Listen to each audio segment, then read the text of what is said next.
चला आज कुछ तुफानी करते आहे असं म्हणून मी पोचले MS लोटलीकर ज्वेलर्समध्ये वरचे कान टोचायला.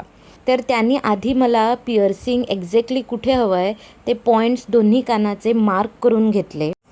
आता ह्या पॉईंटनंतर ऐसे धाकधूक हो रहा था, पण मग काय विचार केला, आता मारूयाच एकदाची उडी. डिसिजन घेतला आहे तर म्हटलं करा सुरू. तर इथे पहिल्यांदा त्यांनी उजव्या कानाला टोचायला सुरुवात केली. त्यांच्यानी धार काढली त्या सळीला आणि they were trying to put it in, but मध्येच ते म्हणायला लागले की मैडम ये हो नहीं रहा है क्योंकि आपका जो कान है उसका ये जो स्किन है वो पतला नहीं है, वो बहुत जाड़ा है. मी म्हटलं आता मी काय करू, तर माझं हसूच कंट्रोल होईना. तर त्यांच्यानी टोचून दोनदा तीनदा ट्राय करून एकदाचं त्यांच्यानी ते नीट घातलं आणि it was very very very painful. 2-3दा टोचल्यामुळे हा कान फारच दुखला होता मला, पण काय करणार, मध्येच अर्धवट तर मी हे सोडू शकणार नव्हते. तर आता म्हटलं आलिया भोगासी असावे सादर.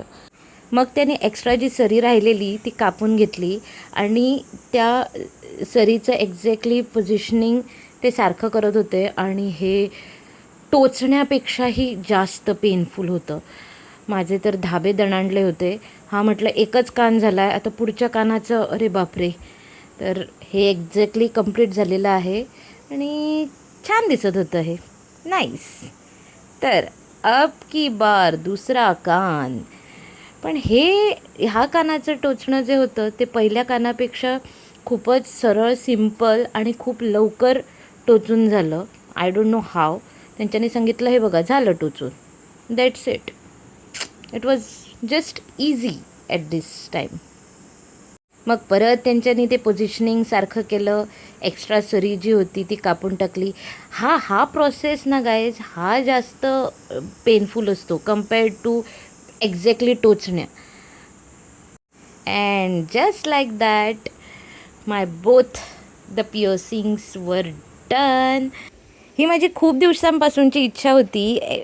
टू बी व्हेरी फ्रँक, ही माझी आजीची इच्छा होती की मी वरचे कान टोचून घ्यावे आणि तिची बुगडी घालावी.